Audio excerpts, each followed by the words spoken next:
అందరికీ నమస్కారం. జనరల్‌గా ఏంటంటే సూర్య నమస్కారాలు వీటి వల్ల చాలా రకాల ఆరోగ్య లాభాలు కలుగుతాయని జెప్తూ ఉంటారు. అంతేకాదు స్పిరిచ్యువల్ వేలో గూడా దీని గురించి చెప్తూ ఉంటారు. ఎన్ని రకాల సమస్యలున్నా తొలగిపోతాయని. అయితే అసలు సూర్య నమస్కారాలు ఏ టైంలో చేయాలి? ఎలా ప్రాక్టీస్ చేయాలి? మనకి కలిగే హెల్త్ బెనిఫిట్స్ ఏంటి? పూర్తి వివరాలు తెలుసుకుందాం. మనతో పాటు ప్రముఖ vegetable therapist and Ashtanga yoga practitioner Vikramaditya Guruji ఉన్నారు. గురుగారు నమస్తే అండి. సూర్యోస్మితలు. మీరేం జెప్తారంటే వెజిటబుల్స్ ప్రాణశక్తి ఉంటది. వాటిని తీసుకుంటే మనకు అనారోగ్య సమస్యలు తొలగిపోతాయి. అంతేకాదు ఒక్కో వెజిటబుల్ ఒక్కో అనారోగ్య సమస్యకి ఎలా పనిజేస్తది. ఇవన్నీ చెప్తూ ఉంటారు. ఇంకా మీరు యోగా ప్రాక్టీషనర్ కూడా. అష్టాంగ యోగా ప్రాక్టీషనర్. అంటే ఏంటి గురువుగారసలు? అష్టాంగ యోగం అంటే మనం ఆధ్యాత్మిక చింతన అనే దాంట్లో మాట్లాడుకునేది మోక్ష మార్గం కోసం. మోక్షం గావాలి.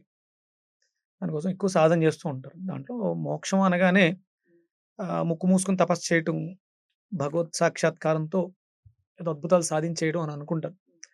ఈ భౌతికమైనటువంటి జగత్తులో ఈ భౌతిక దేహానికొచ్చేటువంటి ఈ భౌతిక దేహంతో చేసినటువంటి కర్మల్ని దగ్ధం చేసుకొని ఎలాంటి ఆపేక్ష లేకుండా అంటే మనకి భగవద్గీతలో శ్రీకృష్ణ పరమాత్మ చెప్తారు. కర్మ చేయి ప్రతిఫలం ఆశించుకో అని. అలా అంటనట్టు తామరాకుపై నీటి బొట్టులా కేవలం నేను సాక్షిని మాత్రమే.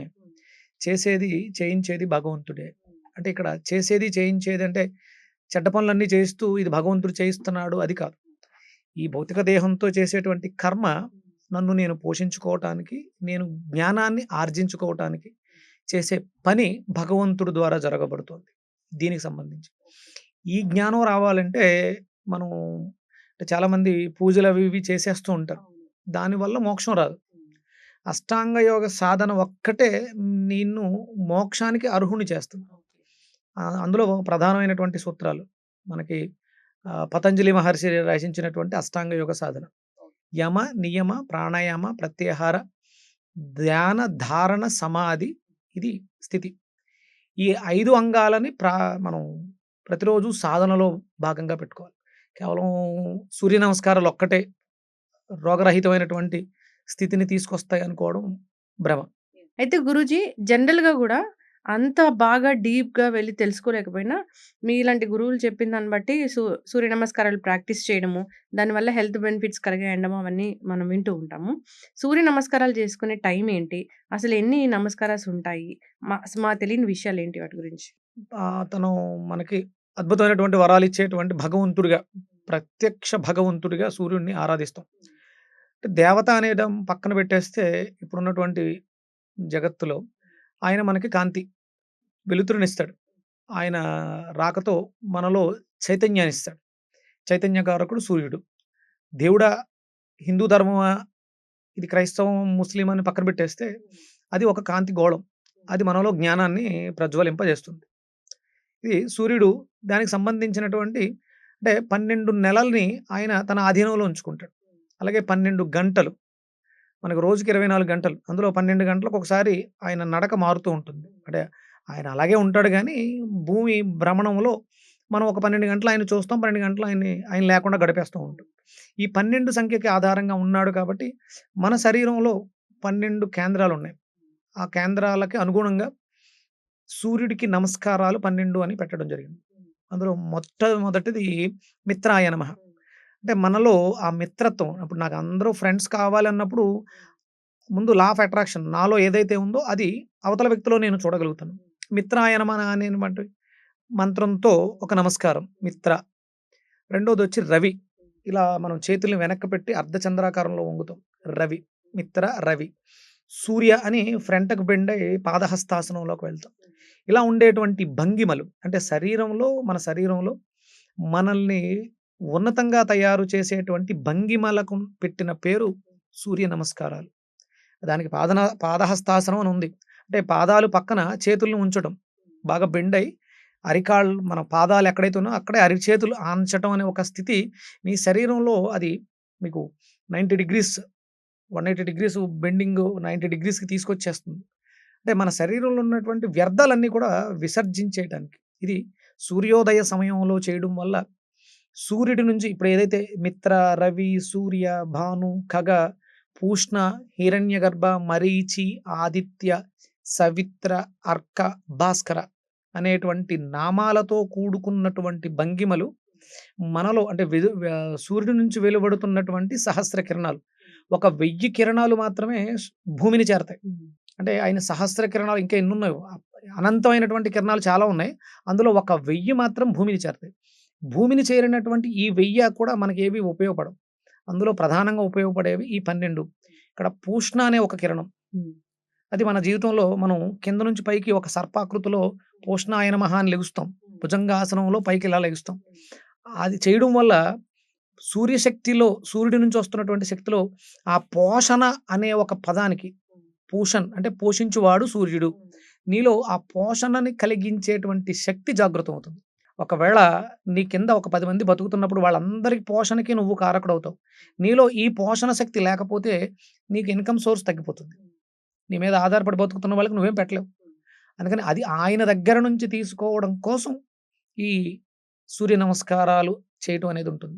సూర్యోదయ సమయంలో చేస్తే ఒక్కొక్క రోజుకి ఒక్కొక్క కిరణం మారుతూ ఉంటుంది. సోమవారం చంద్రుడికి సంబంధించినటువంటి, మనసుకు సంబంధించినటువంటి కిరణం సూర్యోదయ సమయంలో ఉంటుంది. మంగళవారం కుజుడికి సంబంధించినటువంటి, భూమికి సంబంధించినటువంటి, ఆర్థిక వ్యవస్థకు సంబంధించినటువంటి కిరణం వస్తుంది.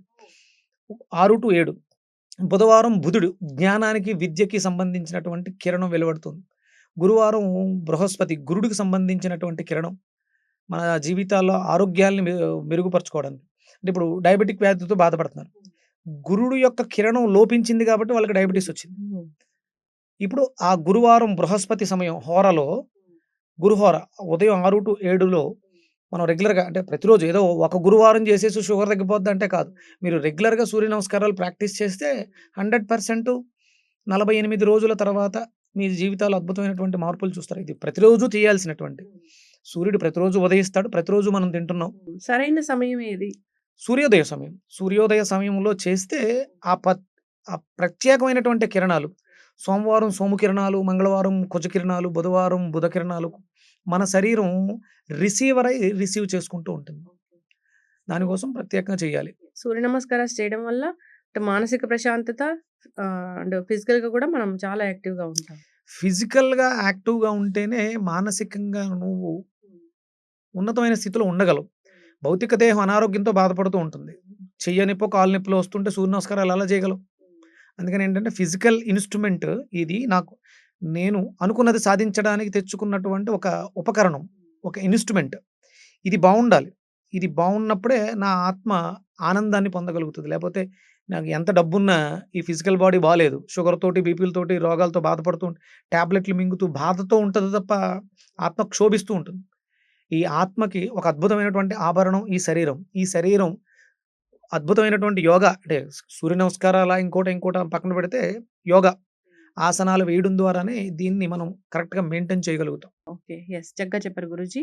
ఏజ్ ఏదైనా అని లేదు. పర్టిక్యులర్‌గా ఈ ఏజ్ వాళ్ళు చేయాలని ఏం లేదు. ప్రాక్టీస్ చేయాలనుకుంటే చాలా పెద్ద ఏజ్‌లో గూడా చేయొచ్చు. యోగా ప్రాక్టీషనర్ అందరూ గూడా చాలా పెద్దవాళ్ళే కనిపిస్తూ ఉంటారు. అంటే 80, 90, 100 ఇయర్స్ ఆఫ్ ఏజ్‌లో గూడా చేస్తూ ఉంటారు. సూర్య నమస్కారాలు చిన్న వయసు నుంచి చేస్తున్న వాళ్ళ జీవితాల్లో ఆయుష్ తగ్గిపోతుంది. అంటే ఆయుష్ పెరుగుతుంది. ఆయుర్దాయం అంటే మన ఏజ్ అనేది అపరిమితంగా ఉంటుంది.